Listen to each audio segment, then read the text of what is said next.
మన Visakhapatnam gas leak అయింది కదా. విశాఖపట్నం గ్యాస్ లీక్ అయ్యి కొంతమంది ప్రాణాలు కోల్పోవడం కొంత ఇది జరిగింది కదా.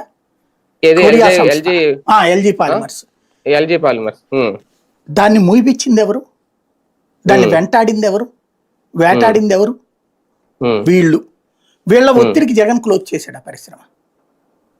అదే ఈ మధ్య లీక్ అయింది మళ్ళీ ఒకటేంటి దాదాపు 5-6 లీక్లు అయినాయి. ఏ పరిశ్రమనన్నా మూయించారా వీళ్ళు?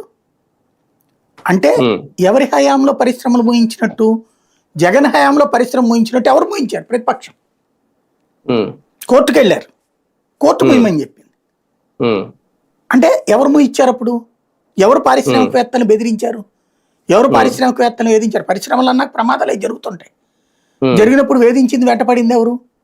కానీ జగన్ వచ్చిన వెంటనే కియా వెళ్ళిపోవడానికి రెడీ అయింది, లేదంటే అమరాన్ తరిమి కొట్టేశారు, ఇక్కడ నుంచి తెలంగాణ వెళ్ళిపోయింది, ఈ ప్రచారం అయితే చేశారు ముందు రాగా పరిశ్రమలు పారిపోతారని. ఇప్పటికి కూడా చేస్తారా? 2 సంవత్సరాలు ఎక్కడికన్నా వెళ్ళిపోయినాయే?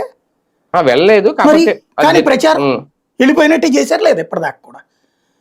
అది ఒక పక్కన పెడితే ఇప్పుడు అదానీ పెడతానని ఒప్పందం చేసుకుంది ఎవరు? ఒరిజినల్ అదానీ వచ్చాడు ఇక్కడికి, గుర్తుంది కదా. అంబానీ వచ్చింది ఎప్పుడు? జగన్ ఉన్నప్పుడే కదా. నత్వాని తీసుకుని వచ్చారు కదా మళ్ళీ. పరిమళ నత్వాని వచ్చాడు, తర్వాత అతని పేరు జిందాల్ వచ్చాడు. రాని పారిశ్రామికవేత్తలు ఎవరు?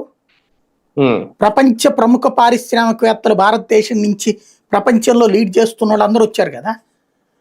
మరి వాళ్ళందరూ పారిపోయారా వచ్చినట్ట? మరి అదే విధంగా రాష్ట్రంలో ఇప్పుడు వీళ్ళు చెప్తున్నటువంటి పరిశ్రమలు కొత్తగా ఇవాళ ఒక పరిశ్రమ